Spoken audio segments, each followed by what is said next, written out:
시청자 여러분 안녕하십니까? 오늘의 프레스룸 큐시트로 먼저 살펴봅니다. 민주당 대선 주자 1, 2위를 달리는 이재명 지사와 이낙연 전 대표 각각 도지사 리스크, 비호감 리스크가 부각되는 모습입니다. 정리해보겠습니다. 봉합되나 싶었던 이준석 대표와 윤석열 예비 후보의 갈등, 비대위 추진 보도로 다시 불씨가 점화되고 있습니다. 잠시 후 알아봅니다. 방역수칙 위반으로 시설 폐쇄 명령이 내려진 사랑제일교회. 그랬더니 교인들이 광화문으로 몰려들었습니다. 내용 전합니다. 이외에도 아프간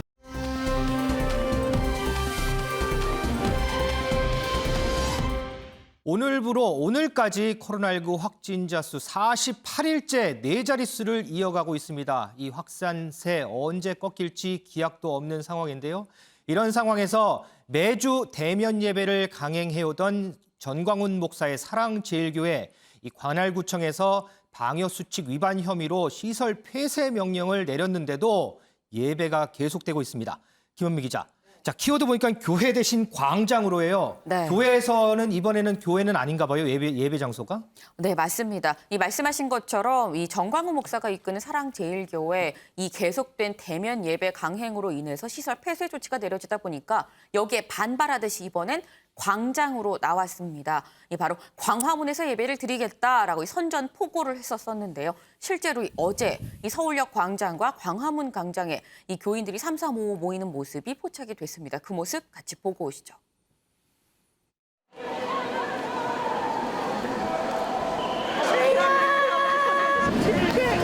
조치가 풀리게 하려는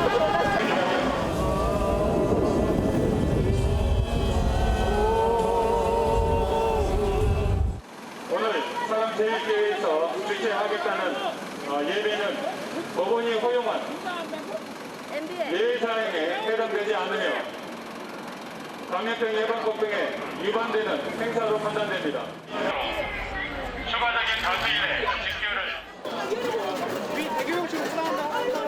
나는 하나님의 종으로서 이 일을 꼭 해야만 되고 저리 가요. 지금 모두 들어보시죠. 네, 보시면 경찰 추산으로는 광화문 광장에 한 250명, 그리고 서울역 광장에 한 450명 정도 모여서 한 전체 한 700명 정도 되는 교인들이 모인 것으로 보입니다. 방역수칙 위반 혐의로 사랑제일교회, 이 교회를 폐쇄했더니 교인들이 이번에는 밖으로 광화문 광장, 서울역 등 밖으로 나왔다. 김원미 기자, 지금 저 뒤에 있는 사진 보니까 네. 거리두기나 뭐 이런 것도 전혀 안 지켜지는 것 같아요. 네, 맞습니다. 어제 예배를 드린 이런 모습을 보게 되면은 뭐 일부러 335 그러니까 어떻게 보면 방역 수칙을 좀 지켰다라고 얘기를 하기 위해서 이게 소규모로 모인 것 같기도 합니다만 하지만 말씀하신 것처럼 거리두기가 제대로 지켜지지 않은 것만은 좀 분명해 보입니다. 이 광화문 광장이든 서울역 광장이든 이 수백 명 아무리 넓다고 해도 수백 명의 사람들이 몰렸기 때문에 이게 거리두기가 여기서 지켜진다는 거는 거의 뭐 불가능하다라고 볼 수 있는데요. 이 특히나 예배를 드리면서 찬송가도 같이 부르고 통음 기도라고 얘기를 하죠. 소리 내서 이렇게 기도를 하는 이런 것도 있었기 때문에 거리두기도 문제긴 합니다만 여기서 특히나 마스크를 썼다고 해도 자칫 이 감염으로 이어질 수 있는 확진이 될 수 있는 그런 상황이 있었기 때문에 굉장히 좀 위험했다라고 볼 수 있겠습니다. 아, 밖에서 찬송가도 부르고 그랬나 봐요? 네, 맞습니다. 물론 경찰이 아예 광장 진입 자체를 좀 막긴 했습니다만 그럼에도 불구하고 이 교인들 굉장히 강하게 반발을 했는데요. 이 하나님의 법대로 목숨을 걸고 예배를 드리겠다라고 얘기를 하면서 사실 코로나는 감기, 독감만도 못하다라고 오히려 큰 소리를 쳤습니다. 하지만 다만 이 몸싸움 같은 물리적인 충돌은 빚어지지 않았습니다. 윤정 기자, 전광훈 목사도 현장에 같이 있었어요?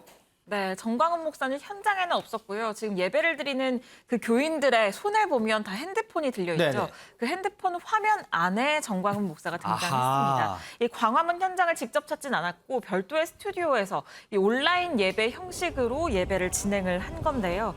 아무래도 법망을 피해가기 위해서 좀 온라인 예배라는 형식을 취한 것으로 보입니다.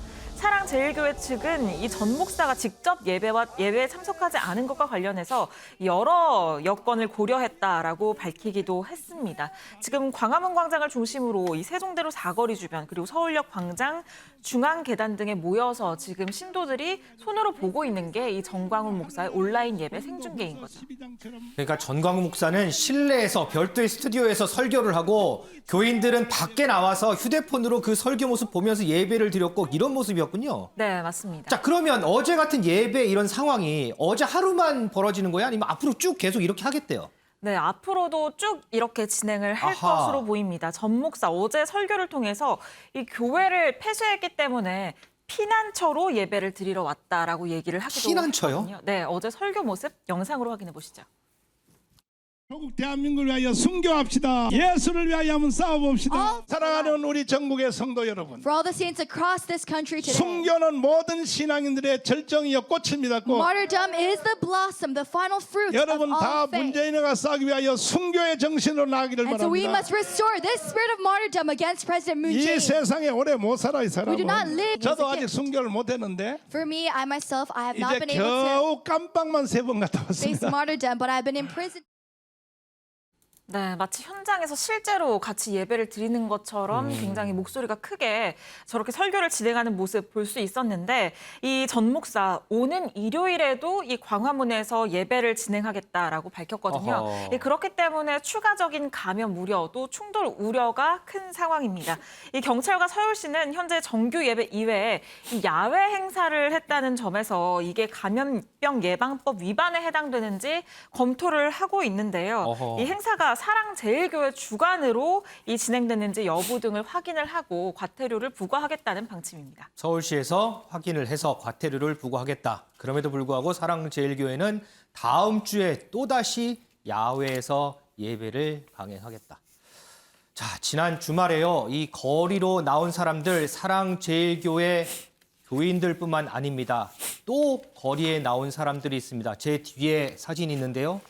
지난 토요일 날 비가 참 많이 내렸죠. 그럼에도 불구하고 우산을 쓰고 거리로 나온 모습입니다. 바로 자영업자들입니다.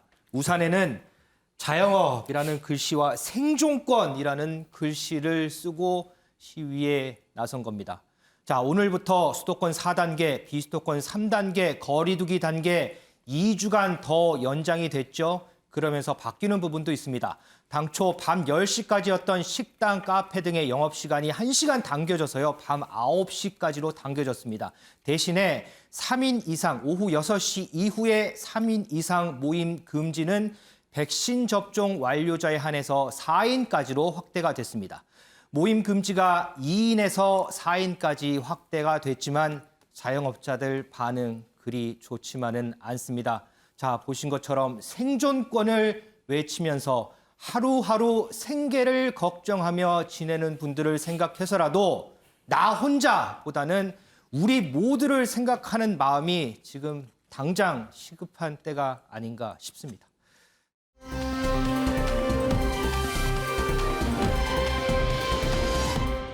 자, 다음 수송기에서 태어난 새 생명. 자, 윤정 기자. 네. 수송기에서 태어난 새 생명, 이건 무슨 얘기일까요? 네, 말 그대로입니다. 아프간 얘긴데요. 아, 아프간요? 이 현재 시간 21일 이 아프간을 탈출하는 수송기 화물칸 안에서 이 아이가 태어났습니다. 아이고. 임신 상태의 한 아프간 여성이 이 비행 도중 진통을 시작을 했는데 네. 이 한때 기내 기압이 떨어지면서 위급 상황이 벌어지기도 했지만 오. 다행히 독일에 있는 미국 공군기지에 이 비행기가 착륙한 이후에 의료진이 투입돼서 무사히 아이가 태어나게 됐습니다. 아이고, 다행이네요. 여자아이가 태어났는데 산모와 아이 모두 현재 건강한 상태라고 얘기를 하고요.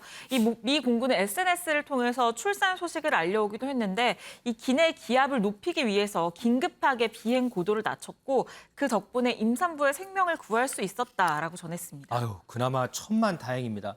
저희가 지난주에요, 이 카불 공항 밖에서 이 부모들이 우리 아이만이라도 안전한 곳에서 잘 살 수 있도록 이렇게 철조망 위로 아이들을 이렇게 넘기는 모습 지금 화면에서 보이는 저 모습입니다.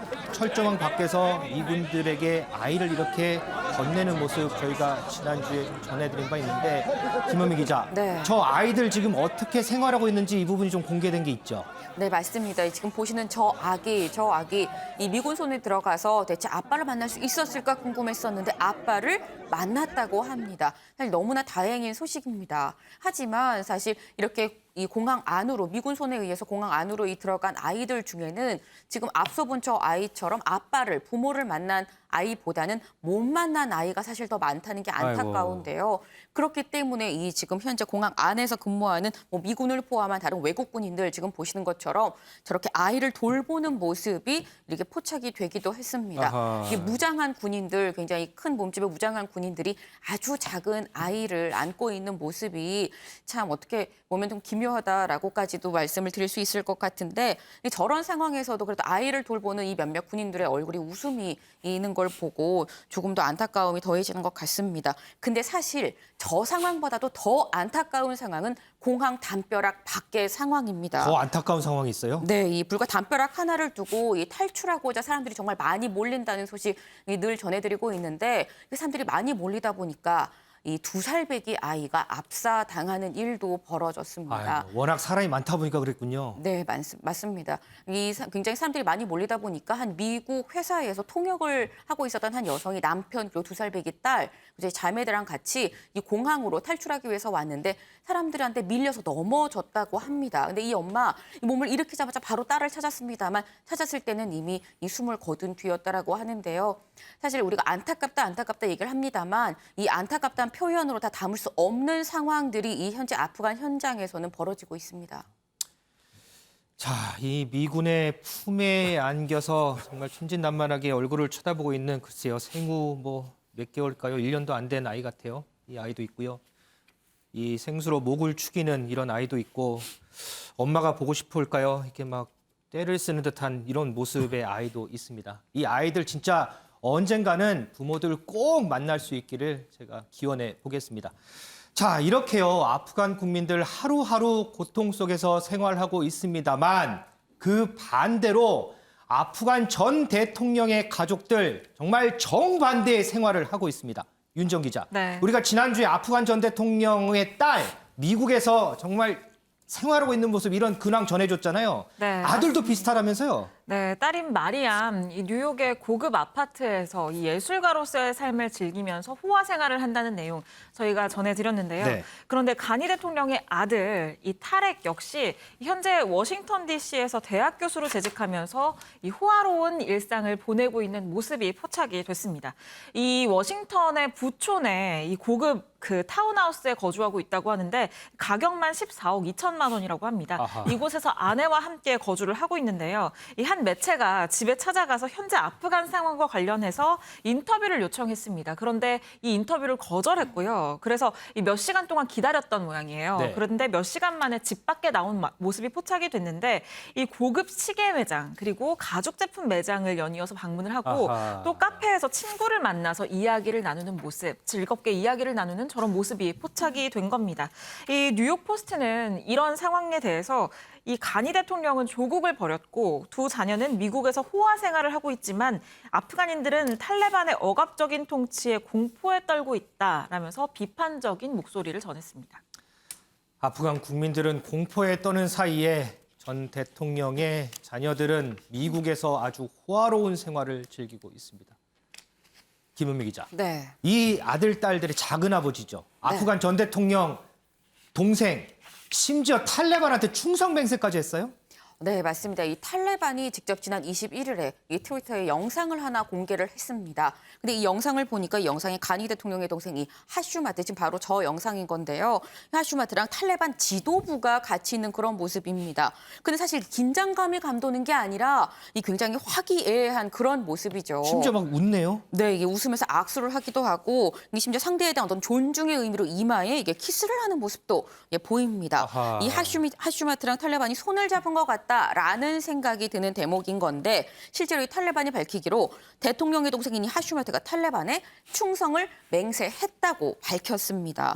이 실제로 하슈마트 SNS를 보면 이게 탈레반의 뭐 일방적인 주장이 아니다라는 게 분명해지는 게 이 탈레반 트위터 영상이 올라왔었던 지난 21일에 올린 이 글은 탈레반은 치안을 책임질 능력이 있다라고 이 글을 올리기도 했고요. 이튿날엔 탈레반을 받아들여야 된다라는 글을 올리기도 했습니다. 아하. 근데 이런 글을 본 이 아프간 국민들, 시민들 얼마나 속이 터지겠습니까? 그러게요. 이 나라를 팔아먹은 거 아니냐, 이 저 집에 저주를 내려달라라는 이 분노를 표출하고 있습니다.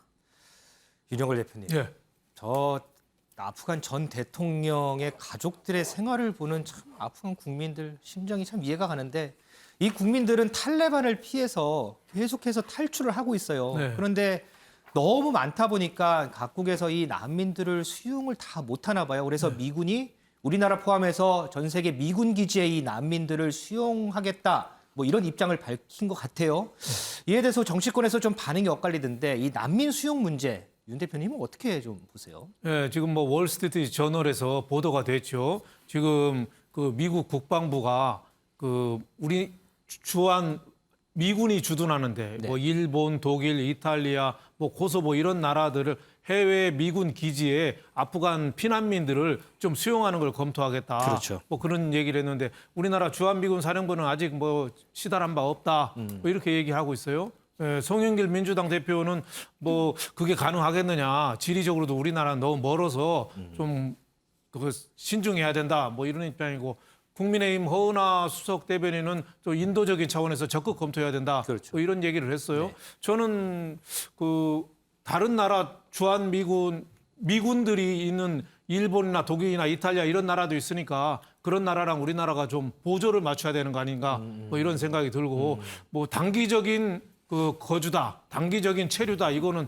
우리가 굳이 뭐 좀 배려를 좀 해줘야 되지 않느냐. 인도적인 배처가 차원에서. 인도적인 차원에서 예. 단기적인 거, 장기적으로 뭐 한국에 체류한다 그거는 또 다른 문제거든요. 거기에 대해서는 우리가 좀 신중해야 되지만 단기적으로 임시로 뭐 주한 미군 기지에 거주한다는 거는 다른 나라하고 형평성 차원에서 같이 좀 검토해야 된다. 저는 이런 생각이 좀 들어요. 다만 이제 우리가 좀 빨리 아프간 피난민 중에 좀 빨리 좀 한국으로 데려와야 될 사람들은 한국 정부가 그 아프간 정부하고 학교, 병원 이런 걸 공동 사업을 많이 했어요. 네네. 우리나라 아프간 대사관에도 근무한 직원하고 해서 한 400명이 됩니다. 이런 분들은 피난민이라고 해도 우리가 좀 빨리 좀 한국으로 좀 모셔와야 되는 거 아닌가 뭐 이런 생각이 들어요. 다른 나라 선진국들은 자기 나라 관련된 피난민들은 적극적으로 좀 수용하고 있거든요. 우리도 한국인의 책임의식 뭐 이런 거를 좀 다른 나라에도 알리고 우리나라하고 같이 일했던 그런 사람들이 아프간 탈레반 정권에서 불이익을 받는다는 거는 우리가 그걸 가만 좌시할 수는 없잖아요. 그런 거 좀 적극적으로 인도적인 차원에서 검토를 해야 되는 거 아닌가 저는 이런 생각이 듭니다. 형평성.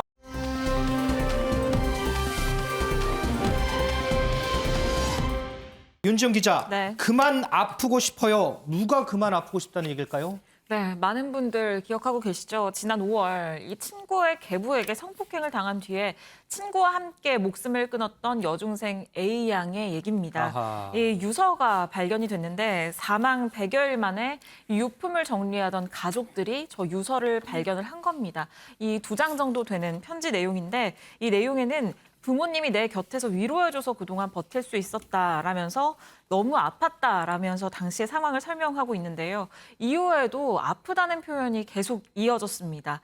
이 너무 아파서 어쩔 수가 없었다, 그만 아프고 싶다라는 표현들이 들어 있었는데요. 이 엄마의 잔소리, 아빠가 깨워주는 목소리를 못 듣는 게 슬프다면서 이 사랑한다고 가족들에게 전하기도 했습니다. 이 가족들이 마음 아파할 것에 대해서 누구보다 걱정을 많이 했던 것 같은데 이 뒤늦게 발견된 유서 속에 그동안 여중생이 느껴왔을 고통 그리고 가족에 대한 사랑과 걱정이 고스란히 담겨 있어서 보는 사람들로 하여금 더 큰 슬픔을 자아냈습니다. 나는 그만 아프고 싶어서 혼자 이기적이어서 미안합니다. 내 빈자리가 크지 않길 바랍니다. 조용히 살고 싶어요. 너무 아팠어요, 나. 문구 한마디 한마디가 상당히 좀 가슴을 많이 울립니다. 김은미 기자, 네. 이 유서, 구구절절한 유서, 부모님이 직접 공개한 거죠? 네, 이게 제3자인 우리가 볼 때도 이렇게 가슴을 후벼 파는데 이 부모의 입장은 어땠을까요? 그런데 이 가슴을 후벼 파는 이 유서, 이 부모가 직접 기자회견을 자청해서 공개를 했습니다. 이 부모 숨진 딸의 물건을 정리하는 과정에서 이게 발견이 됐다라고 얘기를 하면서 아마도 딸이 기도에 응해준 것 같다라고 얘기를 하면서 이 눈물을 흘렸는데요. 이 부모가 이 유서를 직접 공개해야만 했던 이유 직접 들어보시죠. 재판 과정에서 공정한 수사가 이루어져서 우리 딸의 억울함이 제대로 밝혀져서 가해자가 엄벌을 받을 수 있었으면 하는 바람입니다. 두 번 다시 이런 일이 없도록 법과 제도가 개정이 돼서 네, 이 부모님이 얘기하시기로는 현재 진행되고 있는 이 재판에서 가해자가 뻔뻔하게 본인의 혐의를 부인하고 있다라고 아하. 얘기를 합니다. 때문에 가해자가 엄벌을 받고 두 번 다시 이런 일이 일어나지 않도록 반복되지 않도록 법과 제도가 이 정비가 돼야 된다라는 뜻에서 이걸 공개했다라고 하는데요. 실제로 이 숨진 딸이 유서에 적은 내용 중에 이런 게 있었습니다. 나쁜 사람은 벌을 받아야 하잖아라는 내용이 있었었는데 이 유언을 지켜주기 위해서 이 부모 공개를 한 것으로 보입니다. 은영 위원님. 네. 나쁜 사람은 벌을 받아야 하는데 피의자는 성범죄 혐의를 전면 부인한답니다. 이 친구 집에 의붓 아버지예요. 계부예요. 친구가 혼자 있는 게 너무 무서워서 집에 좀 와달라 그래서 갔는데 이런 나쁜 짓을 당했어요. 몹쓸 짓을 당했어요. 그런데 계속 부인한대요. 이 여중생 유서 남기고 정말 부모님 심정 어떻겠습니까? 네. 이 여중생이 스스로 목숨을 끊은 지 한 100일, 한 3개월 만에 이 유서가 다행히 발견이 된 거예요. 맞아요. 이 지난달 이제 수사 신고를 했잖아요. 성폭행 신고를 하고 경찰이 이제 구속영장을 청구했는데 계속 반려되다가 그 와중에 이제 스스로 생을 마감한 거예요. 여중생들이. 그 다음에 나중에 검찰이 이제 영장을 청구를 해서 영장이 발부된 다음에 지금 현재 기소가 이루어져서 재판을 받고 있는데 지난달 23일에 첫 공판이 있었는데 그때 부인을 했어요. 네. 그러니까 딸과 딸의 친구한테 술을 먹인, 즉 아동학대 혐의는 인정하지만 성폭행을 한 적은 없다. 이렇게 지금 부인하고 있는 상황인데 제대로 벌을 받게 해야 되잖아요. 그게 정이고. 그런데 다행히 이 유서가 발견이 된 거예요. 이 유서가 이제 다른 증거가 없는 한은 피의자가 부인을 하고 있는 상황이니까 증거 능력이 있어야 되는데 다행히 형사소송법에는 이런 게 있다고 합니다. 이미 이제 피해자가 진술을 이미 경찰에는 한 상황이었거든요. 네. 생을 마감하기 전에. 네. 그런 상태에서 신빙성이 있는 상황에서 지금 자필로 유서를 썼으니 아마도 그 신빙성이 인정될 걸로 저는 보는데 신빙성이 있는 상황에서 한 유서는 증거 능력이 인정된다라는 게 형사소송법상에 있다고 합니다. 네, 그러니까 이게 이제 이 유서가 신빙성이 있는 상황에서 쓴 유서냐, 요거를 좀 보완을 하면은 충분히 재판에서 증거 능력이 인정될 수 있을 것 같아요. 그러면 이 피의자, 즉 친구의 의붓 아버지죠. 그다음에 인면수심의 이 피의자가 부인을 하고 있지만 법정에서 제대로 중형을 선고받을 수 있을 텐데 이 절차를 앞으로 검찰이 좀 제대로 해줬으면 좋겠습니다.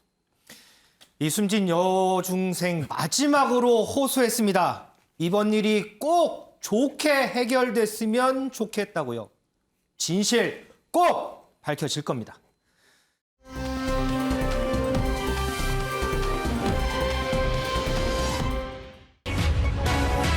이준석 사퇴 요구까지 논란 거듭되는 윤석열 캠프. 자, 국민의힘 윤석열 예비후보 그리고 이준석 당대표 두 사람의 갈등 수면 아래로 사그라지는 듯 했습니다. 그런데 지난 주말을 기점으로 이 갈등 다시 수면 위로 올라오는 모양새입니다. 이 부분 좀 짚어보겠습니다. 자, 윤지영 기자. 네. 조금 전에 키워드에 있었어요. 논란 계속되는 윤석열 캠프. 도대체 주말 사이에 무슨 일이 있었던 거예요? 네, 다시 갈등에 불을 붙인 일이 있었습니다. 지난 20일 한 언론사가 이렇게 보도를 했습니다. 윤석열 캠프 관계자의 얘기를 인용해서요. 이준석 대표의 정치적 편향성이 계속될 것을 대비해 특단의 구상 중이다라면서 비대위 추진도 그중 하나다라고 얘기를 한 건데요. 비대위 추진이요? 그러니까 현재의 이 지도부를 없애고 비대위를 다시 꾸리겠다라는 취지의 이야기를 한 겁니다. 네. 여기에 대해서 이준석 대표 굉장히 민감하게 반응했습니다. 바로 다음 날 라디오 인터뷰를 진행했는데 뭐라고 했는지 들어보시죠. 경선 버스 8월 말에 출발한다고 버스 세워놓고 기다리고 이제 앉아서 있었더니만은 갑자기 사람들이 뭐 운전대 뽑아가고 밖에다가 막 페인트로 막 낙서하고 의자 다 부수고 뭐 이런 상황인 것 같아요 지금 보니까. 네. 참석은 자유라니까요. 아무도 참석하라고 강제를 하진 않았고요. 이준석은 봉사활동이든 토론회든 설계 안 해요. 근데 경준이가 군소 후보들의 약간 요청을 받아가지고 행사를 만들었어요. 근데 거기다 대놓고 특정 캠프가 야 어디 대표가 오라가라냐, 대표가 무슨 사진 찍히려고 한다 이래가지고 공격을 해요. 그러니까 경준이가 열받았어요. 네, 우리가 무슨 대표의 수하 조직이냐, 후보 진영도 아차 이거 이준석이 한 게 아니었네 안 시점부터 는 대응을 못하니까 그냥 에라 모르겠다 하던 대로 이준석 때리자 이래가지고 초반에 좀 자기들이 잘못 안 게 있었으면 빠지는 게 좋은데 이걸 계속 끌고 나오는 이유가 뭔지 모르겠다. 근데 오히려 그 말씀하신 캠프는 침묵을 지금 지키고 있잖아요. 어디 침묵입니까? 그 유튜버들 주변에 있는 사람들 다 튀어나와가지고 이준석이 무슨 뭐 주목받으려고 다 기획했다. 저는요, 저의 성격을 아는 분들이 다 아시겠지만은 저는 큰 거 한 건 하지 그런 거 자잘하게 안 합니다. 지금 어디 침묵하고 있는 거냐라면서 굉장히 격앙된 목소리로 이 당대표를 흔드는 이 상황에 대해서 강하게 비판을 했는데요. 그러네요. 이 최재형 전 감사원장도 이 비판에 나섰습니다. 이 비대위를 추진 중이다. 이 내용을 얘기를 하면서 SNS를 통해서 이 윤석열 캠프는 꼰대 정치, 자폭 정치를 당장 그만둬라 이렇게 말을 해서 이 내용이 더 화제가 됐는데요. 네. 이 논란이 점점 커지다 보니까 윤석열 예비 후보가 직접 이 비대위 추진 논란에 대해서 해명했습니다. 뭐라고 했는지 들어보시죠. 비대위라고 하는 것은 전당대회를 통해서 임기가 보장된 그 대표를 끌어내린다는 의미인데 이거는 상식적으로 말이 되지를 않는 황당무계한 얘기고 또 이런 황당무계한 보도를 가지고 정치 공세를 피는 것 역시도 상식에 반하는 거라고 생각하고 있습니다. 좀 다른 질문인데요. 뭐 같은 분이 계속 하셔? 다른 분 질문을 받겠습니다. 네. 그 하태경 의원이 네. 비대위 체제 관련 보도 법적 검토 말고 진짜 법적 대응하라 막 이런 식으로 말씀하셨는데요. 저희가 알아서 판단할 것입니다. 네, 정말 황당무계한 일이다라고 얘기를 했지만 그럼에도 불구하고 이 갈등이 쉬 가라앉지는 않을 것으로 보입니다. 자, 정리를 해보면요. 한 언론에서 윤석열 캠프에서 지금 이준석 당대표 그리고 최고위원들 모두 물러나게 하고 다른 인물들로 비대위 구성을 추진하고 있다라는 보도가 나왔습니다. 이준석 대표 여기에 상당히 발끈했고요. 윤석열 예비후보 황당무계한 일이다 진화에 나섰습니다. 김원미 기자, 네. 이렇게 황당무계한 일이다 진화에 나섰는데 캠프에서는 또 비슷한 다른 목소리가 나와요. 네, 맞습니다. 윤석열 캠프의 이 민영삼, 이 국민통합특보가 어제 오전 자신의 SNS에 글을 하나 올렸는데요. 이 글의 내용을 보니까 이준석 대표는 대표를 사퇴하고 유승민 캠프로 가든지 아니면 대표직을 계속 수행을 할 거라면 대선까지 무건 수행을 하든지 둘 중에 하나만 택해라라는 글이었습니다. 그러니까 이준석 대표가 유승민 후보를 위하는 편파적인 경선 관리를 하고 있고 이 말실수가 많다라는 비판인데 마침 또 민영삼 특보가 맡은 이 특보의 역할 국민통합특보였는데 이렇게 지금 당 대표를 비판하는 글을 올린 겁니다. 이게 논란이 되다 보니까 이 민영삼 특보가 내 개인적인 판단으로 올린 거다. 이 캠프랑은 전혀 연관이 없다라고 해명을 했습니다만 이 논란이 계속 커지면서 결국 어제 오후 이 민영삼 특보가 직접 사의를 표하고 캠프에서는 이거를 수리하는 방식으로 이 결국 특보에 임명된 지 나흘 만에 해촉이 됐는데요. 그런데 이게 해촉이 된 이후에도 이 민영삼 전 특보 계속해서 이준석 대표를 저격하고 있습니다. 해촉된 이후에도요? 네, 그 내용 영상으로 먼저 만나보시죠. 괜히 윤석열 캠프에 그 불똥이 튈 그런 그 언행을 안 했어야 되는데 그런 측면에서 제가 좀 신중하지 못했지 않았느냐. 왜냐하면은 빌미를 준단 말이에요. 그러니까요. 쌈 붙이기를 기다리고 있는 언론과 예. 이거 이준석 대표 쪽에 앞으로 이제 특보 그만뒀으니까 제가 이제 더 할 겁니다. 소신 있게. 괜히 이걸 가지고 계속해서 이제 이준석 대표가 그 MBC 라디오에서 탄핵 얘기를 다시 꺼내고 그다음에 그 일요신문 비대위 얘기를 꺼냈잖아요. 그러니까요. 제가 그게 정말 이준석 대표한테 실망스러웠어요. 우선 윤석열 캠프에 좀 미안하더라고요. 그렇죠. 예, 제가 신중치 못해가지고 그다음에 제가 이준석 대표 쪽에다도 내가 당부의 글을 남겼어요. 제 개인적 판단의 글이기 때문에 절대로 윤 캠프하고 연결시키지 말아주라. 네, 지금 보신 영상 한 유튜브 방송에 나와서 말한 이 민영삼 전 특보의 이야기입니다. 네. 이제 특보를 그만뒀기 때문에 더 소신 있게 말하겠다라고 얘기를 하면서 내가 이준석 대표한테 빌미를 준 것 같아서 윤석열 캠프한테 너무 미안하다라고 얘기를 했는데요. 이 자신이 올린 글에 대해서 반성의 뜻으로 이 사의를 표명한 게 아닌 것만은 좀 분명해 보입니다. 윤 대표님, 네. 얼마 전에 캠프 내에서 탄핵 얘기 나와서 한바탕 홍역을 치렀잖아요. 그러면서 어떻게 또 잘 수습되나 했어요. 그러다가 이번에 또 사퇴 얘기까지 또 나와요. 왜 이런 겁니까?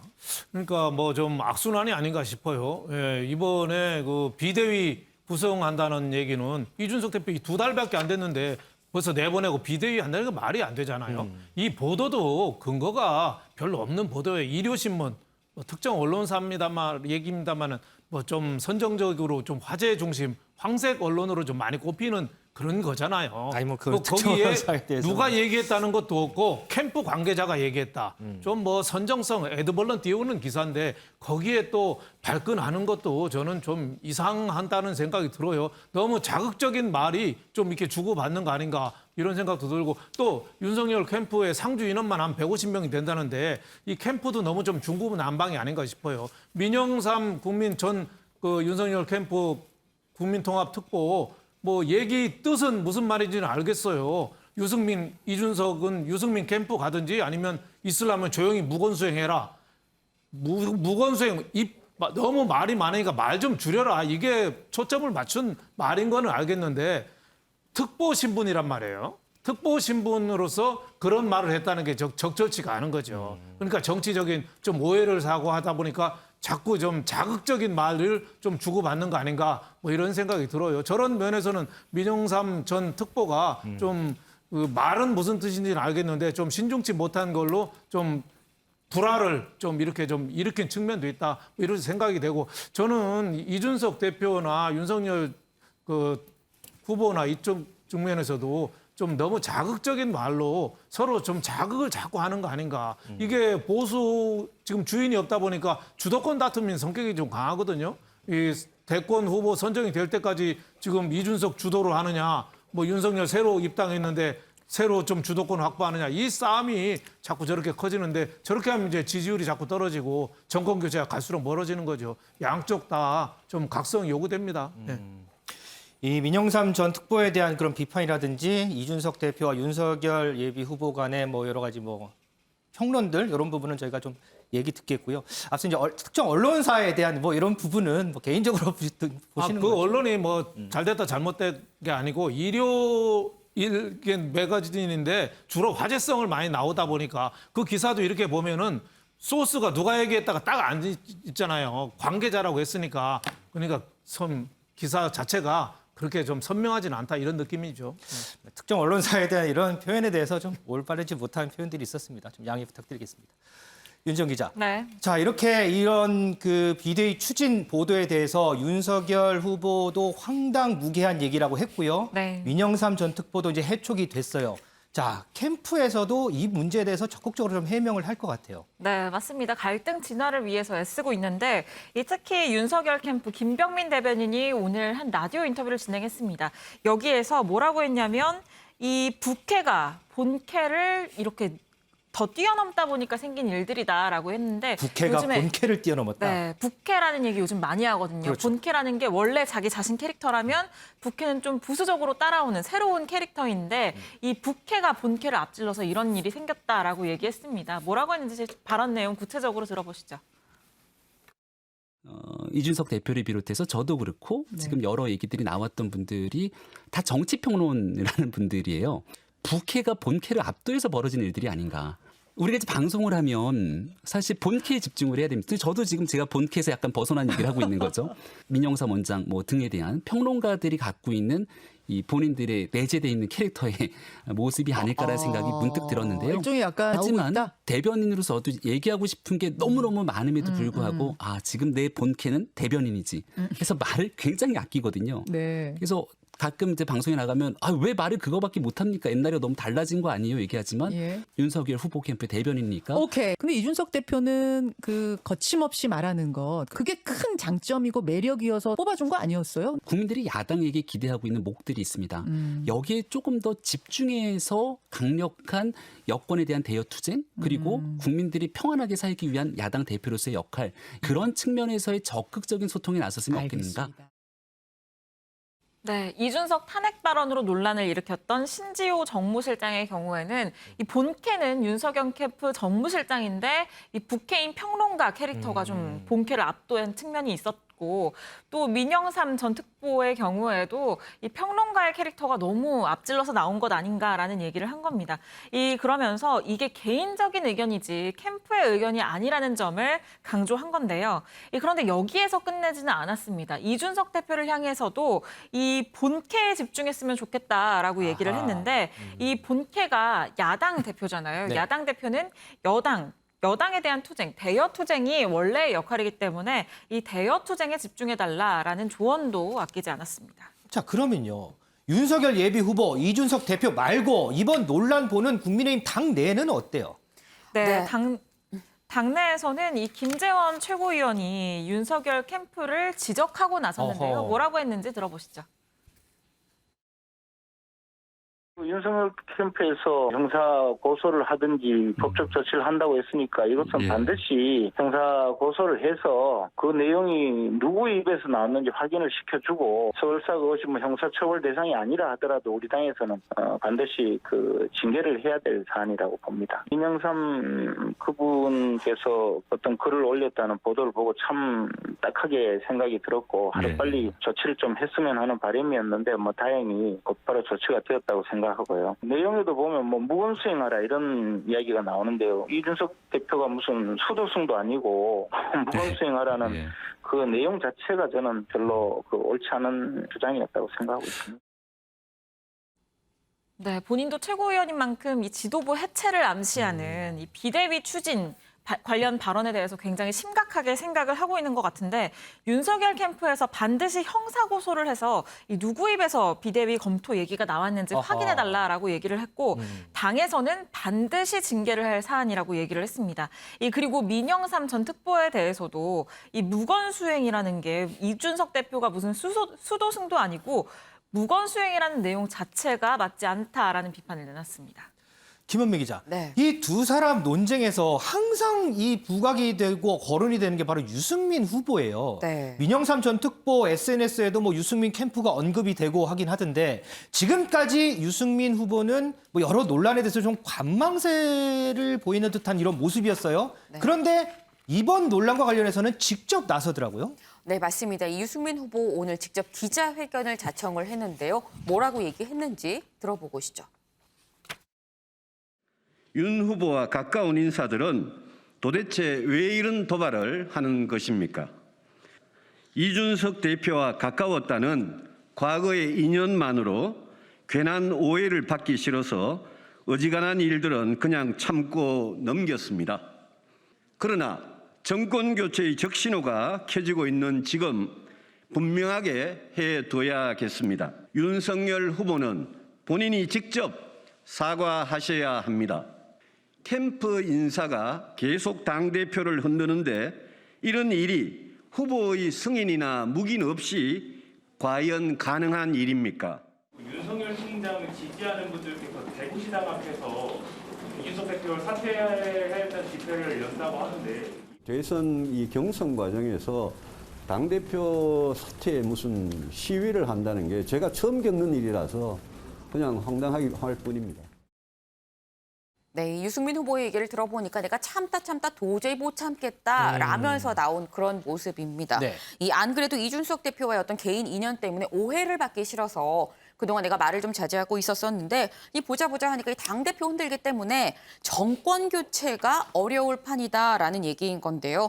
다시 말해서 전체에 지금 피해를 주게 생겼다라는 건데 이 윤석열 후보의 직접적인 사과를 요구하기도 했습니다. 김현미 기자, 앞서 우리가 이제 이준석 대표의 얘기를 이제 들었지만 지난 주말에 상당히 이 문제에 대해서 상당히 격앙된 듯한 이런 목소리, 이런 내용들이었잖아요. 네. 그런데 이제 오늘 보니까 이 문제를 또 이제 수습하려고 하더라고요. 네, 맞습니다. 이 이준석 대표 오늘 이 문제에 대해서 이 당내 분란, 이 모든 이런 당내 갈등에 대해서 본인이 직접 사과를 했는데요. 그 목소리 들어보고 오시죠. 당 대표로서 지금까지 이 경선을 준비하는 과정에서 있었던 모든 분란과 그리고 당내에 다소간의 오해가 발생했던 지점에 대해서 겸허하게 국민과 당원께 제가 진심을 담아서 사과의 말씀을 올리겠습니다. 앞으로도 공정한 경선 관리가 될 수 있도록 최대한의 노력을 저희 지도부가 경주하겠다는 약속을 드리겠습니다. 네, 오늘 오전에 있었던 이 국민의힘 최고위원회의에서 모두 발언으로 이준석 대표가 이 사과하는 그런 모습입니다. 네. 이 당내 모든 분란 오해에 대해서 진심으로 이 사과한다라고 얘기를 하면서 지금까지 혼란 그리고 나의 부족했던 점에 대해서 죄송하고 최대한 이 노력을 경주하겠다라고 밝혔는데요. 뭐 그동안 당대표로서의 기대가 됐었던 뭐 다 안고 가는 모습, 좀 포용하는 모습을 오늘 좀 보여준 게 아닌가 싶습니다. 근데 원래 이준석 대표의 이 캐릭터가 이 본인이 매사에 하고 싶은 말은 따박따박하는 그런 모습이었거든요. 그렇기 때문에 전당대회를 하는 이 과정에서도 그 당시에 논란이 됐었던 게 이 나경원 후보랑 이 차갑고 공방이 벌어진 바가 있었습니다. 네네. 그때 나경원 후보가 뭐라 그랬었냐면 이준석 후보는 스포츠카다, 보기에만 좋다라고 얘기를 하니까 여기에 대해서 받아치기를 이준석 대표가 내가 살려고 예약한 차는 이 자연 친화적인 환경 친화적인 전기차다라고 얘기를 했었어요. 그랬었죠. 예, 아직 차가 나오진 않았지만 내가 사겠다는 건 전기차다라고 반박을 했었었는데 마침 또 오늘 이준석 대표 오늘 이 보시는 것처럼 저 전기차를 타고 출근을 했습니다. 그러니까 그동안 사실 당대표로서 지하철 출근, 따릉이 출근으로 관심을 많이 받았었는데 화제가 좀 됐었죠, 많이. 네, 이번엔 전기차를 직접 몰고 운전하는 모습이 눈에 띕니다. 은영 위원님, 네. 지난 주말만 해도 상당히 격앙됐었어요, 이준석 대표. 그런데 조금 전에 이제 얘기를 들었지만 오늘 아침에 최고위원회의에서 모든 분란과 당내 오해가 발생했던 지점에 대해서 국민과 당원께 진심을 다해서 사과의 말씀을 올린다. 갑자기 이렇게 수습에 나서는 배경은 뭘까요? 원래 진작 수습에 나섰어야 되죠, 사실은. 원래 이제 그 원희룡 지사와의 그 공방이 네, 이제 녹취록 공방. 네, 녹취록 공방이 수그러들면서 사실은 이런 갈등이 당 내용이 좀 수그러드는 거, 갈등이 봉합되고 수그러드는 거, 분란이 수그러드는 걸로 이제 되는 국면이었는데 갑자기 비대위 검토설, 그다음에 그 민영삼 윤석열 캠프 측에서 민영상 특보가 네. 또 당 대표 사퇴하라 이런 얘기를 하면서 다시 불거졌잖아요. 그러니까 원래 회의에서 한 두 차례 말도 안 하고 이제 자중을 하던 차였는데 네. 막판에 또 윤석열 캠프에서 메시지 관리를 잘못하는 바람에 다시 갈등이 불거진 거였죠. 좀 더 참았으면 사실은 이준석 대표가 더 참았으면 좋은데 주말에 그걸 참지 못하고 MBC와의 인터뷰, 라디오 인터뷰였죠. 인터뷰에서 뭐라 그랬냐면은 대표가 운전하려고 하는데 경선버스 운전하려고 하는데 운전대 뽑고 의자 부수고 뭐 페인트 칠하고 이 얘기를 안 했으면 더 좋았는데 굳이 그걸 또 못 참고 잘 참다가 막판에 또 이렇게 발언을 또 마구 한 거잖아요. 그러니까 그렇게 되면은 원래 중심을 잡아줘야 되는 상황이었어요. 근데 이제 비판이 일고 있죠. 가장 이제 우려했던 게 당원들의 비판이었던 것 같아요. 지금 당원들이 일부 이제 친윤파가 있는가 하면은 당원 중에서도 친 이준석 파가 있겠죠. 이렇게 또 나눈 모습이군요. 그렇죠. 그 당원들이 근데 되게 불만이 당내 게시판이라든가 많이 올라왔던 것 같아요. 대표 잘못 뽑았다. 막판에 또 잘 이제 수그러들고 이제 갈등을 봉합해야 하는 시점에 또 인터뷰를 또 그런 식으로 하니까 또 쪼개지는 거 아니냐 이런 우려가 나왔거든요. 그러니까 그런 비판을 듣고 또 최근에 이제 윤석열 후보의 지지층들이 또 대구에서 또 무슨 뭐 시위를 한다든가 이런 목소리도 들리고 하니까 이래서는 안 되겠구나 하고 뒤늦게 좀 정신을 차린 게 아닌가 저는 이런 생각이 드는데 그래서 결국은 이제 서병수 사실은 같은 편이라고 생각됐던 서병수 경준위원장도 사퇴를 하면서 뭐 이런 대표를 흔들지 말라 이런 말 하면서도 또 당대표 이준석 대표에게 쓴소리를 했잖아요. 그렇죠. 말을 너무 많이 하고 인터뷰를 많이 한다. 이런 것들은 좀 이준석 대표가 잘못했다라고 쓴소리를 했기 때문에 이런 부분들을 사실은 다 수용을 진작 했어야 되는데 주말에 인터뷰를 좀 한 번 더 한 게 삐끗한 거였죠. 그러나 어쨌든 이 모든 국면의 책임은 당 대표에게 있습니다. 물론 1위 주자인 윤석열 후보라든가 원희룡 다른 대선 주자인 원희룡 주자한테도 책임이 있지만 그래도 당의 분란의 최종 책임은 당 대표에게 있는 거거든요. 결국 자기의 책임이 되는 거예요. 그렇기 때문에 어느 순간은 선을 그어야 되는데 그게 이제 오늘 아침이었던 거죠, 회의. 그래서 주말에 좀 삐끗했지만 다시 이제 갈등을 봉합하고 또 이제 26일이면 선관위가 출범을 합니다. 그렇죠. 그러면 이제 선관위원장을 어떤 분으로 모실지도 물론 이제 굉장히 중립적인 사람으로 모셔야 되는 문제도 있겠지만 뭐 정홍원 총리 얘기도 나오고 그렇잖아요. 그렇게 되면 이제 당의 경선 관리는 선관위로 넘어가야 돼요. 네. 그러면 이제 오히려 이준석 대표가 말할 기회, 경선과 관련해서 운전대도 사실 선관위원장한테 줘야 되고 말할 기회도 없는데 자칫 안 좋은 모습만 비춰주고 제대로 갈등 봉합도 못하고 그만두면 이준석 대표가 도대체 당대표 하면서 뭐 한 거야? 이런 목소리만 나오거든요. 그래서 마지막에 수습을 잘 해야 되는데 오늘 아침에 이제 어차피 이제 선관위원장도 뽑아야 하고 하니까 오늘 아침에 그런 수습의 발언을 한 게 아닌가 싶고 이제 선관위 체제로 이제 26일부터 넘어가면 당대표는 이제 경선에서 좀 말을 줄이고 오히려 이제 그 운전대를 오히려 선관위원장한테 넘겨주는 게 좋지 않을까 이런 생각을 하고 있습니다. 자, 이준석 대표의 이 수습 발언으로 국민의힘에서 불거졌던 당내 분란 좀 잦아들 수 있을지 좀 봐야 될 것 같습니다. 그런데요, 이 당내 분란의 불씨가 하나 더 남아 있었죠. 바로 조금 전에 은영미 의원이 언급했던 선관위원장 임명 문제였습니다. 이준석 대표가 이 선관위원장 임명 문제 관련해서 당내 분란이 있는 데 대해서 지난 주말에 상당히 많은 불쾌감을 드러내기도 했었어요. 이준석 대표 당시 그 얘기 먼저 듣고 오겠습니다. 서병수 위원장이 유승민계입니까? 저는 오히려 거꾸로 친박 색채가 아주 강하신 서병수 위원장님을 모신 건데 거기다 불공정 프레임을 씌우게 되면은 야 그러면 이제 어떤 분을 모셔야지만이 그러면 그 불공정 프레임에 대해서 기계적으로 회피할 수 있는 거냐가 김무성계를 뽑아야 되나요? 윤 대표님, 이 선관위원장 임명 문제가 국민의힘 당내 분란의 또 하나의 불씨였어요. 그러면서 이준석 대표도 상당히 조금 격앙된 반응을 보이기도 했는데 자, 오늘 정홍원 전 국무총리 임명 얘기가 있습니다. 정홍원 전 국무총리 모두가 좀 수긍할 만한 인사라고 평가하시나요? 그렇죠. 뭐 원로시고 과거에 뭐 박근혜 정부 때 초대 총리도 하고 과거에 또 새누리당 선거 지휘하면서 또 승리도 한 경험도 있고 굉장히 인품이나 모든 면에서 뭐 무난하신 분이죠. 그래서 당 선거관리위원장으로서는 잘 모신 거 아닌가 뭐 이런 생각이 들어요. 네. 이 선거관리위원장 하면은 다들 엄청난 역할을 하는 줄 아는데 사실은 별로 하는 일 없습니다. 네. 민주당도 이상민 선거관리위원장 네거티브 서로 싸우면 불러서 야 싸우지 마 하고 서로 악수시키고 배지 하나 다뤄주고 그 정도 역할을 하는 거예요. 근데 이제 윤석열 후보자가 입당을 하면서 경선준비위원회에서 서병수 위원장이 너무 좀 비중이 커져버린 거예요. 그래서 경선준비위원장이 또 선관위원장까지 이어진다 뭐 이러면서 주도권 다툼이 또 돼버린 측면이 있거든요. 네네. 그래서 서병수가 하면은 윤석열 후보한테 불리하게 된다. 뭐 이런 쪽 논란이 좀 있었던 거 아니에요? 네. 그래서 결국 서병수가 사퇴하고 정홍원 위원장을 선임했는데 제가 보기에는 뭐 우선은 잘된 인사 아닌가. 뭐 양쪽 다 어느 쪽도 뭐 불만을 표할 수는 없다. 뭐 이런 생각이 좀 들고 다만 중요한 거는 후보자 개인하고 당 대표하고 서로 신뢰 관계를 구축을 해서 서로 화이동이란 말 있잖아요. 화이동이 서로 다르지만은 화합을 추구한다는 거. 예? 구전동의 쪼만한 이익 갖고 싸우지 말고 서로 다르지만 공통의 이익을 추구한다. 이런 좋은 말 있잖아요. 그러니까 당 선관위원장 중심으로 이제 후보들이 쪼만한 삿바 싸움, 좁쌀 싸움, 닭 싸움 이제 이거는 좀 그만할 때가 되지 않았나 이런 생각이 듭니다. 이준석 대표도 사과 발언을 했고 정홍원 전 국무총리 선관위원장도 임명이 됐고 국민의힘 오는 26일 선관위가 본식적으로 출마를 합니다. 이 갈등 조금 내려놓고 또 조금 전에 윤영걸 대표가 얘기했듯이 화합의 국면으로 갈 수 있을지 좀 더 지켜보도록 하겠습니다.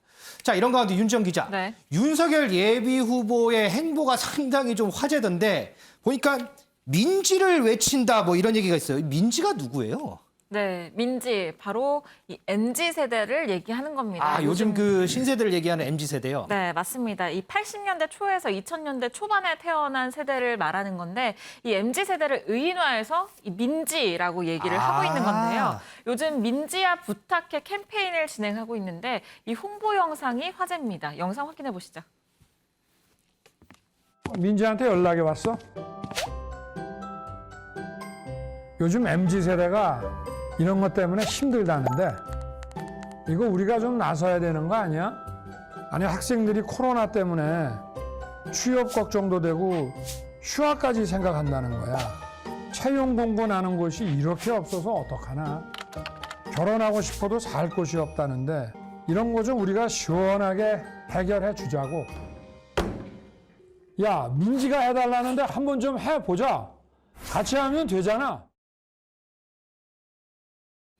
네, 어떻게 보셨나요? 좀 연기죠?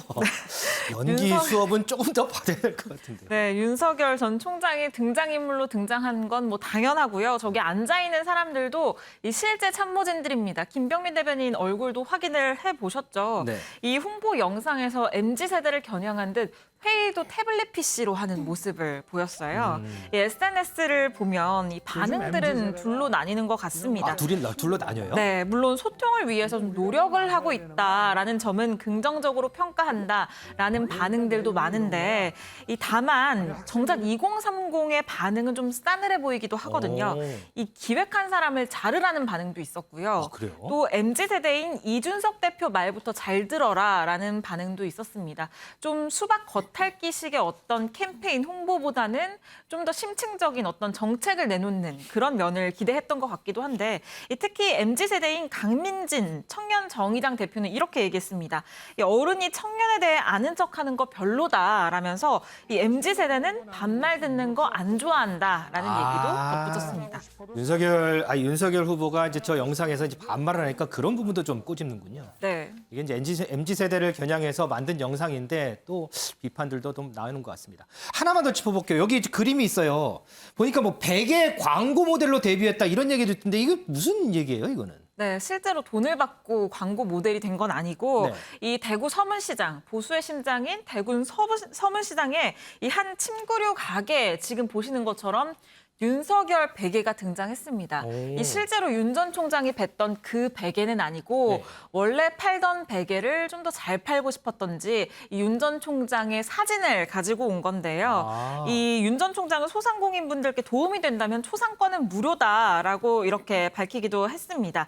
저 사진 사실 지난 5일에 윤석열 전 총장이 SNS에 직접 반려묘와 함께 찍은 베개 사진을 공개해서 굉장히 화제가 됐었는데 그때의 사진을 그대로 가져온 겁니다. 이 반려견 SNS에도 글이 올라왔는데 저 광고와 관련해서 우리 아빠 광고 모델 됐나 보다 라면서 해당 사진을 게재했거든요. 이렇게 SNS를 운영하는 것 역시 MZ세대를 겨냥한 것으로 보이기도 하는데 이 효과는 얼마나 있을지는 좀 의문입니다. 은영 위원님, 요 논평 하나만 좀 듣고 갈게요. 자, 윤석열 총장 지금 뭐 MZ, 뭐 민지 어딨어? 뭐 이런 영상도 그렇고 이렇게 소통하려는 마음은 뭐 이해는 가요. 그런데 조금 전에 윤지영 기자도 전해줬지만 또 한편에서는 뭐 이런 비판도 있어요. 이 정책이나 민심 파악이나 이런 거는 두고서 관심 끌기에만 집중하는 거 아니냐. 정작 중요한 게 뭔지를 모르는 것 같다. 이런 비판도 있거든요. 이건 어떻게 보세요? 일단 좀 마음은 있는데 몸이 안 따라줘가지고 발연기를 한다든가 또는 이제 어색하죠. 상당히 어색하죠. 재미가 있겠어요? 재미없죠. 처음에 좀 예를 들면 민트 초콜릿 영상만 해도 그때는 신기하다고 좀 한 번은 봐줬는데 두 번, 세 번 볼래니 좀 젊은 층도 좀 민망하겠죠. 그러니까 이제 심지어 뭐 꼰대 아니란 걸 보여주려다가 결국 꼰대인 걸 인증하는 셈이 됐다라는 냉담한 반응도 좀 나오고 있는 것 같은데 결국 이제 실질적으로 이런 영상을 노력은 가상합니다만 영상을 만들려고 하는 것보다는 실질적으로 MZ세대한테 얼마나 다가갈 수 있는 실질적인 정책을 내놓느냐가 중요할 것 같아요. 그래서 이런 동영상 만드는 노력은 좋습니다만 만약에 좀 조언을 한다면 동영상을 만들면서 구체적인 정책 하나를 접목을 해서 뭐 발표를 한다든가 그러면은 그냥 발연기 보는 재미가 아니라 정말 그 속에 담긴 정책도 들으면서 이렇게 영상을 볼 수 있잖아요. 뭐 그렇게 한다든가. 보고 정책도 듣고. 그렇죠. 또 아니면 이제 경선 기간 중에 저런 영상만 내놓을 게 아니라 캠프 내에서 후보들마다 이제 캠프 내에서 청년들의 제언을 들을 수 있는 어떤 뭐 창구를 마련한다든가 그런 뭐 이런 캠페인 같은 거 또는 프로그램을 좀 마련하면서 저런 영상도 올리고 이렇게 하면 더 호응을 상승 효과가 있을 텐데 계속 요즘에 영상만 내놓잖아요. 그러니까 이미지 정치 아니냐. 좀 구체적으로 좀 실질적으로 청년들의 마음을 살려는 노력을 해야 하는 거 아니냐. 이런 지적이 나올 수 있고 또 민주당 같은 경우는 예비 경선 과정에서 이재명 지사나 정세균, 이낙연 후보가 그 청년들을 향해서 정책을 내놓긴 했는데 대부분 돈 푸는 정책이었어요. 예를 들면 이재명 지사 같은 경우는 해외여행비 뭐 1,000만 원인가 뭐 이렇게 준다 그랬고, 이낙연 후보 같은 경우 군대 다녀온 뒤 3,000만 원, 뭐 정세균 후보 같은 경우는 20세가 되면은 뭐 희망홀씨 씨앗 통장인가요? 그래서 1억 원 주겠다. 이런 식으로 재원 마련 대책도 없이 무조건 퍼주기 청년 정책을 내놓는데 그럼 청년들이 아 좋다 이렇게 생각하겠어요? 그냥 무작정 약속만 공약만 하는구나 이렇게 생각하죠. 이런 것들 말고 정말로 청년들한테 기회를 열어주는 그런 구체적이고 실질적인 공감할 수 있는 정책을 내놓아야지 실제로 청년층의 마음이 갈 수 있을 것 같습니다. 보다 구체적이고 이런 몸에 와닿을 수 있는 이런 정책들을 더 많이 공개하는 게 후보들에게 도움이 될 것 같다. 비단 특정 후보뿐만 아니고요. 모든 경선 후보, 대선 주자들이 다 들어야 하는 대목이 아닌가 싶습니다.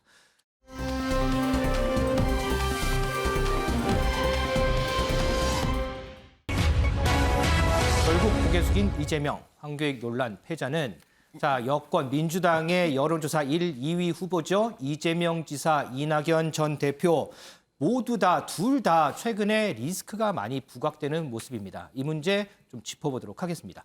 자, 김현미 기자. 먼저요. 이재명 지사 왜 그 이천 쿠팡 물류센터 화재 났을 때 그때 황교익 씨하고 마산에서 이 소위 먹방 콘텐츠 이제 찍으면서 거기에 늦게 갔다 이래서 논란이 됐었잖아요. 그때 네. 이재명 지사가 이랬단 말이죠. 할 수 있는 최선을 다했습니다. 이런 해명을 내놨어요. 그런데 그 뒤에 지금 키워드도 있지만 결국엔 또 사과를 또 했군요. 네, 맞습니다. 이재명 지사 이 먹방에 대한 논란이 커지니까 결국 지난 토요일에 사과를 했는데요. 이 말씀하신 것처럼 처음부터 이제 본인의 잘못을 인정했었던 건 아니었습니다. 이 그간의 해명 저희가 모아봤는데요. 같이 보고 오시죠. 우리 국민들께서 박근혜 대통령이 왜 세월호 빠지고 있는 현장에 구조 함정이 왜 안 갔냐라고 문제 삼지 않잖아요. 제가 일정을 다 취소하고 다음날 마산에서 4시간 넘게 한밤에 저녁밥 먹고 달려와서 새벽 1시간 넘어서 현장에 가서 제가 3시 정도까지 현장 지휘하고 관리했는데 이걸 가지고 빨리 안 갔다라고 얘기하면 사실 좀 부당한 거죠. 현장 지휘를 충분히 했기 때문에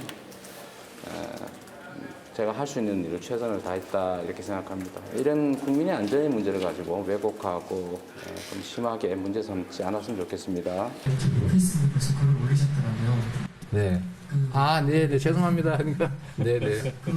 페이스북에 낸 대로 그냥 받아주시면 좋겠고요.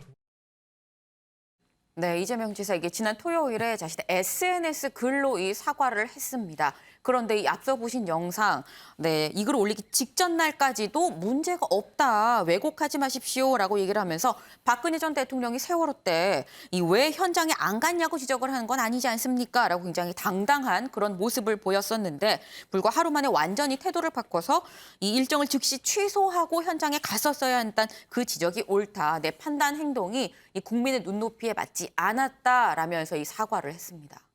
윤지영 기자, 그런데 이렇게 진화에 나섰지만 반응들이 그리 호의적이지는 않은 것 같아요. 네, 맞습니다. 특히 경선 경쟁자인 이낙연 전 대표 측은 비판을 멈출 생각이 없어 보이는데요. 이재명 캠프 이경 대변인이 이 먹방 촬영을 해명하는 과정에서 이렇게 얘기를 했습니다. 사고 당일 소방관 실종 관련 보도가 없었다라는 주장을 내놓은 건데요. 그런데 이낙연 캠프에서는 이 주장과 관련해서 이 실종 직후부터 보도가 나왔다라면서 먹방 촬영 경위를 해명하면서도 거짓말을 하고 왜곡하고 있다라는 비판을 내놨습니다. 유승민 전 의원도 비판에 가세했는데 이 실시간으로 상황을 보고받았다라는 등 이 비겁한 변명을 끼워 넣는 걸 보면 아직도 정신을 못 차렸다라면서 이 지사에 대한 사퇴를 촉구했습니다. 자, 김현미 기자. 한편 이낙연 전 대표는 이런 얘기가 있어요. 비호감 리스크 암초에 부딪혔다. 이런 얘기가 나오던데 이건 무슨 상황을 두고 하는 얘기예요? 네, 사실 이재명 지사가 그동안 이 각종 논란에 휘말린 시간 어떻게 보면은 이 1위 뒤를 뒤쫓고 있는 2위 이낙연 전 대표 입장에서 황금 같은 시간이었을 텐데 이 시간을 제대로 좀 살리지 못한 게 아닌가라는 생각이 듭니다. 오히려 이낙연 전 대표의 비호감도가 더 올라갔다는 사실이 드러났는데요. 이 한국갤럽이 지난 17일부터 19일까지 실시한 여론조사를 보게 되면 바로 지금 보시는 저 내용인 거죠. 이낙연 전 대표의 비호감도가 62%로 50%로 나타납니다. 반면 이재명 지사는 50%인데요. 이재명 지사는 사실 그간 말도 행동도 굉장히 좀 선명하게 하는 스타일이기 때문에 지지하는 그룹과 호, 불호가 굉장히 좀 명확하게 구분되는 후보 중에 한 명입니다. 그런데 이런 이재명 지사보다도 지금 12%포인트나 더 높게 나타난 겁니다. 심지어 총리하던 시절이랑 비교를 해본다고 해도 이 시간대별로 비호감도가 좀 꾸준하게 좀 높아지는, 증가하는 추세라는 게 더 우려스러운 그런 부분인 건데 왜 이렇게 비호감도가 높은 건지 여기에 대해서 이낙연 캠프 측의 분석은 이낙연 후보가 진보층에는 좀 비개혁적인 이미지이고 비개혁적이고 네, 그리고 중도층에는 좀 답답한 고구마 같은 이미지로 인식이 돼 있다 때문에 양쪽 모두에서 이 불만, 비판을 듣고 있다라고 분석을 했습니다. 이 보기에는 비개혁적이고 또 이렇게 뭔가 좀 답답한 고구마 이미지가 좀 비춰진다. 그래서 비호감도가 상승한다. 이런 평가군요. 네. 윤 대표님. 네. 자, 지금 여권의 1, 2위 주자 이재명 지사, 이낙연 대표. 이재명 지사는 도지사 리스크가 많이 부각이 되고요. 이낙연 전 대표는 지금 얘기한 대로 비호감 리스크가 또 많이 부각이 되는 모양새예요. 자, 이 두 캠프에서 이 부분에 대해서 상당히 신경이 많이 쓰일 것 같아요. 뭐 신경이 많이 쓰이겠죠. 뭐 이재명 지사는 지금 도지사 겸직 논란이 계속 일잖아요. 황교익 그 마칼런 리스트도 그렇게 먹방 찍고 한 것도 따지고 보면은 도지사를 겸직하지 않았으면 있을 수 없는 일이거든요. 겸직하니까 도지사 일도 불난 거는 이쪽 쿠팡 불난 거는 도지사 일이고 대권 후보로서 또 일을 해야 되니까 두 개가 이해가 상충되는 측면이 있는 거죠. 그래서 계속 좀 비난을 받는 거 아니냐. 김두관 후보는 왜 놀부 같다고까지 얘기했잖아요. 도지사도 하고 선거 캠프로 도지사를 활용하느냐. 뭐 이런 계속 논란이 있는데 그걸 어떻게 극복하느냐. 이게 뭐 관건이 될 것 같고요. 그거보다 더 답답한 거는 이낙연 지사 아닌가 싶어요. 이낙연 그 후보. 지금 중도층하고 개혁 진보층하고 양 토끼를 두 마리를 다 잡으려다 보니까 좀 어정쩡한 자세를 취하는 거예요. 예, 중도층으로서는 좀 고구마 같은 이미지, 그리고 진보 쪽에서는 반개혁적인 이미지. 그러니까 언론 지금 중재법 지금 초미의 관심이잖아요. 내일 통과될지 안 될지 모르는데. 근데 이낙연 후보는 기자 출신이거든요. 지금 언론사들 일제히 반대하고 있어요. 근데 그 언론중재법에 대해서 지금 찬성하고 있거든요. 그러니까 많은 사람들이 또 개혁적이냐 중도층이냐 이런 면에서 그 조국이라든지 이런 면에서 중도 개혁 양쪽 두 마리 토끼 잡다 보니까 좀 어정쩡한 그런 이미지가 있는 거 아니냐 이런 생각이 들고 또 더 하나는 그 비교적 엄근진, 엄숙하고 근엄하고 진지한 이미지, 신사 이미지가 강하다 보니까 똑같은 네거티브가 오는데 이재명 후보는 네거티브에도 오히려 거의 내성이 강해요. 어느 정도는 유권자들이 그 내성이 생겼어요, 벌써. 근데 이낙연 지사는 비교적 젠틀한 이미지이기 때문에 네거티브를 하더라도 오히려 본인이 더 손해보는 그런 일도 있지 않느냐 이런 생각이 좀 듭니다. 알겠습니다.